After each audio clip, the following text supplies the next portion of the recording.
اعوذ باللہ من الشیطان الرجیم بسم اللہ الرحمن الرحیم۔ یہ جان لیجئے کہ یہ جو دوسرا رکوع ہے اس سورہ مبارکہ کا، اور اس کے بعد تیسرا رکوع اور چوتھا رکوع جو ہے، ان میں بھی تقدیم و تاخیر ہے۔ یہ جو پہلے رکوع کا مضمون ہے یہ جا کر ملے گا اب تیسرے کے ساتھ، اور بعد میں یہ نازل ہوا ہے کہ یہ جو دوسرے رکوع میں آیتیں آ رہی ہیں۔ سَيَقُولُ لَكَ الْمُخَلَّفُونَ مِنَ الْأَعْرَابِ شَغَلَتْنَا أَمْوَالُنَا وَأَهْلُونَا، جب حضور واپس پہنچ گئے اور یہ غزوہ جو بیعت رضوان ہو گئی اور پھر صلح حدیبیہ ہو گئی، پھر آپ واپس پہنچے تو جاتے ہوئے گویا کہ ان سے کہا جا رہا ہے حضور سے، جیسے کہ غزوہ تبوک سے واپسی پر جو آیات نازل ہوئی وہ ہم سورہ توبہ میں پڑھ چکے ہیں۔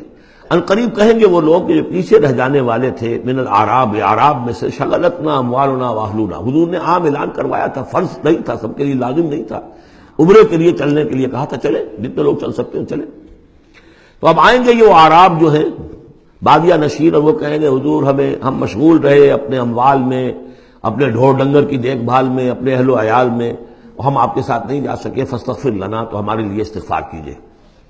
یقولون بألسنتہم ما لیس فی قلوبہم، یہ لوگ اپنے منہوں سے وہ کچھ کہہ رہے ہیں اپنی زبانوں سے، ان کے دلوں میں نہیں ہے، دلوں میں کچھ اور ہے۔ یہ منافقوں کا تذکرہ ہو رہا ہے اعراب میں سے۔ قل فمن یملک لکم من اللہ شیئا ان اراد بکم ضرا او اراد بکم نفعا، ان سے کہیے کہ اگر اللہ تعالیٰ نے تمہارے لیے کوئی بھی اگر ضرر کا فیصلہ کیا تھا تو، اور اگر خیر کا فیصلہ کیا تھا تو کون سی چیز روک سکتی ہے؟ من یملک لکم من اللہ شیئا، کون ہے وہ کہ جو اختیار رکھتا ہو تمہارے بارے میں اللہ کی طرف سے کچھ بھی، اگر اس نے ارادہ کیا ہو ضرر کا، یعنی اگر کوئی خرابی ہونی تھی تو کیا تمہارے یہاں ہونے کی وجہ سے رک جانی تھی؟ یا اگر خیر کوئی آنا تھا تو تمہاری غیر موجودگی میں نہیں آ سکتا تھا؟ یعنی پیچھے رہ جانا چاہیے معنی دار، کیوں رہ گئے؟ اگر کوئی خیر آنا تھا وہ تمہاری غیر موجودگی میں بھی آ سکتا ہے، کوئی شر آنا تھا وہ تمہاری موجودگی میں بھی آ سکتا ہے۔ تو جب تمہاری موجودگی اور ناموجودگی اللہ کے اعتبار سے تو بالکل برابر ہے، تو تمہارا یہ بہانہ تراشنا جو ہے یہ صحیح نہیں ہے۔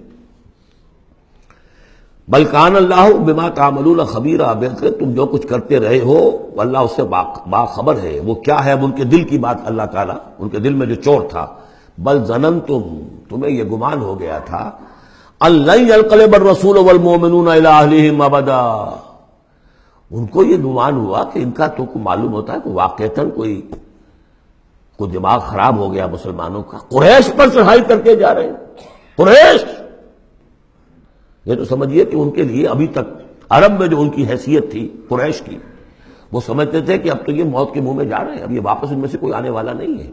بل ظننتم، تم نے یہ گمان کیا تھا، ان لن ينقلب الرسول والمؤمنون الى اہلہم ابدا، کہ اب واپس آئیں گے ہی نہیں رسول اور اہل ایمان اپنے گھر والوں کی طرف۔ وزین ذلک فی قلوبکم، اور یہ تمہارے دلوں میں کھبا دی گئی بات، وظننتم ظن السوء، اور تم نے بہت برا گمان کیا، وکنتم قوما بورا، اور تم ہو ہی تباہ ہونے والے لوگ۔ یہ منافقین اعراب کا تذکرہ ہو رہا ہے، اور یہ کب ہو رہا ہے؟ سن 6 میں۔ سن 2 کے اندر جو معاملہ تھا وہ بھی ہم دیکھ چکے ہیں، وہ جو سورہ محمد کے اندر آیا معاملہ، جبکہ ابھی یہ مرحلہ شروع ہو رہا تھا، ابھی قتال کا سلسلہ شروع ہونے والا تھا، اس وقت بھی ان کے دلوں میں صلح جوئی، امن سے کام کرو، صلح سے کام کرو، یہ خامخواہ جو ہے یہ اس طرح کی مہم جوئی مناسب نہیں ہے، اس وقت ان کا یہ خیال تھا۔ وَمَن لَّمْ يُؤْمِن بِاللَّهِ وَرَسُولِهِ فَإِنَّا أَعْتَدْنَا لِلْكَافِرِينَ سَعِيرًا، جو کوئی اللہ اس کے رسول پر ایمان نہ رکھے تو اللہ تعالیٰ نے ایسے کافروں کے لیے تو جہنم تیار کر رکھی ہے۔ وَلِلَّهِ مُلْكُ السَّمَاوَاتِ وَالْأَرْضِ يَغْفِرُ لِمَن يَشَاءُ، اور اللہ آسمانوں اور زمین کی بادشاہی اللہ ہی کے لیے ہے، وہ بخشتا ہے جس کو چاہتا ہے، وَيُعَذِّبُ مَن يَشَاءُ، اور عذاب دے گا جس کو چاہے گا، وَكَانَ اللَّهُ غَفُورًا رَحِيمًا، اور اللہ تعالیٰ غفور الرحیم ہے۔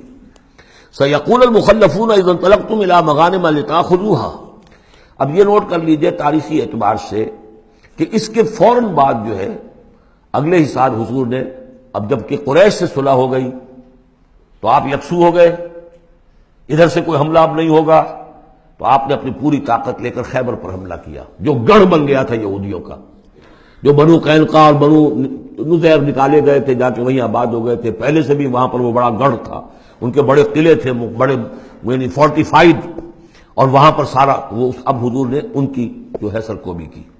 جب حضور خیبر کی طرف جا رہے تھے، اب ان کا ہم بھی چلتے ہیں آپ کے ساتھ، اس لیے انہیں یقین تھا کہ فتح ہوگی اور مال غنیمت آتا آئے گا۔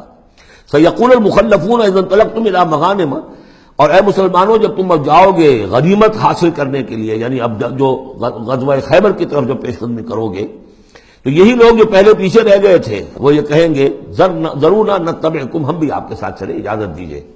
یریدون ان یبدلوا کلام اللہ، یہ اللہ کے کلام کو بدل دینا چاہتے ہیں۔ وہ اللہ کا کلام اگلے رکوع میں آ رہا ہے کہ ان کے بارے میں طے کر دیا گیا تھا کہ جو لوگ اس صلح حدیبیہ کے موقع پر نہیں گئے ہیں ساتھ حضور کے، اب ان کو کسی بھی دوسری نیکسٹ جنگ کے اندر شمولیت کی اجازت نہیں ہوگی۔ وہ آگے آ رہا ہے، اس لیے اس کے سمجھنے میں تھوڑی سی دقت ہوتی ہے، لیکن سمجھ لیجئے کہ وہ آگے ہے، اسی لیے تقدیم و تاخیر کی میں نے بات آپ سے کی تھی۔ یریدون ان یبدلوا کلام اللہ، یہ چاہتے ہیں کہ اللہ کے کلام کو تبدیل کر دیں، اللہ کے حکم کو بدل دیں۔ قل لن تتبعونا، کہہ دیجئے کہ نہیں اب تم ہمارے ساتھ نہیں جاؤ گے۔ کذالکم قال اللہ من قبل، یہ بات اللہ تعالیٰ پہلے ہی کہہ چکا ہے پہلے، اور اس صورت میں آ رہا ہے ذرا بعد میں۔ فسیقولون بل تحسدوننا، وہ کہیں گے یہ تو آپ لوگ حسد کر رہے ہیں ہم سے، آپ ہمیں ساتھ میں لے جانا چاہتے ہیں جبکہ ہمیں اندازہ ہے کہ وہاں پہ غنیمتیں ملیں گی۔ بل کانوا لا یفقہون الا قلیلا، حقیقت یہ ہے کہ یہ فہم ہی نہیں رکھتے، تفقہ ہی نہیں رکھتے مگر بہت ہی تھوڑی۔ قل للمخلفین من الاعراب، یہ جو لوگ رہ گئے تھے پیچھے اور یہ بدو لوگ، ان سے کہہ دیجئے ستدعون الی قوم اولی باس شدید، ان قریب پھر تمہیں بلایا جائے گا ایک ایسی قوم کی طرف، ایسے قوم کے مقابلے کی طرف جو بڑی طاقت والی ہوگی۔ تو قاتلونہم او یسلمون، یا تم ان سے قتال کرو گے یا وہ مسلمان ہوں گے اور یا وہ اطاعت قبول کریں گے۔ اس سے ہے اشارہ در حقیقت جو نیا سلسلہ جنگوں کا اب شروع ہونے والا تھا، اور وہ تھا سلطنت روما کے خلاف غزوہ موتا۔ اب اندرون ملک عرب کا معاملہ جو تھا وہ ختم ہوا، اب تو اصل جو معاملہ پیش آنا ہے وہ انقلاب محمدی کا بین الاقوامی مرحلہ ہے، تصدیر الانقلاب، انقلاب کو اب آگے ایکسپورٹ کرنا ہے۔ اور اب ٹکراؤ ہونے والا ہے جس کی پیشگی خبر دی جا رہی ہے سلطنت روما کے ساتھ، جہاں سٹینڈنگ آرمیز تھی لاکھوں کی، یہ رومن لیجنز مشہور ہیں تاریخ کے اندر، غرق آہن اور ٹرینڈ۔ تو تمہیں بلایا جائے گا اس وقت، پھر تمہیں ایک موقع دے دیا جائے گا، ستدعون الی قوم اولی باس شدید تقاتلونہم او یسلمون۔ اور یہ اصل میں تین چیزیں آ گئی وہی کہ اب جو بھی اس عرب سے باہر جو معاملہ ہوا ہے، یا تو وہ اسلام لے آئے یا وہ اطاعت قبول کر لیں، یہ دونوں یسلمون میں شکلیں ہو جائیں گی، اطاعت قبول کر لیں گے اسلام لے آئے یا پھر جنگ ہوگی۔ فَإِن تُطِيعُوا يُؤْتِكُمُ اللَّهُ أَجْرًا حَسَنًا، اگر اس وقت تم اطاعت کرو گے اللہ کے رسول کی، ان کے ساتھ جاؤ گے تو اللہ تعالیٰ جو ہے تمہیں اجر حسنہ دے گا۔ وَإِن تَتَوَلَّوْا كَمَا تَوَلَّيْتُم مِّن قَبْلُ، اور اگر تمہیں اسی طرح پیٹھ دکھا دی جیسے کہ پہلے پیٹھ دکھائی تھی، يُعَذِّبْكُمْ عَذَابًا أَلِيمًا، تو اللہ تعالیٰ عذاب علیم دے گا تمہیں۔ لَيْسَ عَلَى الْأَعْمَىٰ حَرَجٌ، ہاں اگر کوئی اندھا ہے تو اس پر کوئی الزام نہیں ہے، کوئی تنگی نہیں ہے، وہ اگر نہیں گیا کوئی بات نہیں۔ وَلَا عَلَى الْأَعْرَجِ حَرَجٌ، نہ کوئی لنگڑا ہے تو اس کے لیے بھی نہیں ہے۔ وَلَا عَلَى الْمَرِيضِ حَرَجٌ، اسی طریقے سے کوئی بیمار ہے تو اس پر بھی کوئی اس کی باس پرس نہیں ہے۔ وَمَن يُطِعِ اللَّهَ وَرَسُولَهُ يُدْخِلْهُ جَنَّاتٍ تَجْرِي مِن تَحْتِهَا الْأَنْهَارُ، اور جو اللہ تعالیٰ اور اس کے رسول کی اطاعت کرے گا اللہ تعالیٰ اس کو داخل کرے گا ان باغات میں جن کے دامن میں ندیاں بہتی ہوں گی۔ وَمَن يَتَوَلَّى، اور جو کوئی پلٹ جائے، پیٹھ موڑ لے، يُعَذِّبْهُ عَذَابًا أَلِيمًا، اللہ تعالیٰ اسے عذاب علیم، دردناک عذاب دے گا۔ اب اس کے بعد یہ پہلے رکوع والا مضمون جو بیعت کا مضمون چل رہا تھا، وہی بیعت کا مضمون اب آگے یہاں چل رہا ہے۔ یہ بیچ والا جو ہے دوسرے رکوع کا مضمون یہ اس کے بعد کا تھا، پہلے آ گیا۔ وہاں جو فرمایا تھا کہ ان الذین یبایعونک انما یبایعون اللہ، اب آگے چلیے، لقد رضی اللہ عن المؤمنین اذ یبایعونک تحت الشجرہ، اللہ راضی ہو گیا ان اہل ایمان سے جو آپ سے بیعت کر رہے تھے درخت کے نیچے۔ فعلم ما فی قلوبہم، تو اللہ تعالیٰ کے علم میں ہے جو کچھ ان کے دلوں میں تھا، اور اس وقت تو ذوق شہادت اور جوش جہاد تھا، ابھی وہ صلح کی بات تو ہوئی نہیں، وہ تو بیعت کر کے ہونے کے بعد ہوئی ہے۔ فانزل السکینۃ علیہم، اللہ نے ان پر سکینت، سکون، اطمینان نازل کر دیا۔ واصابہم فتح قریبا، اور انہیں فتح دے دی بہت قریب، وہ فتح قریب وہی ہے، انا فتحنا لک فتحا مبینا، اس صلح کو کہا گیا کہ فوری طور پر انہیں فتح مل گئی۔ ومغانم کثیرۃ یاخذونہا، اور بہت سی غنیمتیں ہیں جو وہ اور جو لیں گے، حاصل کریں گے۔ وکان اللہ عزیزا حکیما، اور اللہ تعالیٰ زبردست ہے، حکمت والا۔ وعدکم اللہ مغانم کثیرۃ تاخذونہا، اے مسلمانوں اللہ کا تم سے وعدہ ہے بہت سی غنیمتیں تمہیں ملیں گی۔ فعجل لکم ہذہ، تو یہ تو تمہیں نقد دے دی ہے، فوری طور پر دے دی ہے یہ فتح جو تمہیں مل گئی ہے۔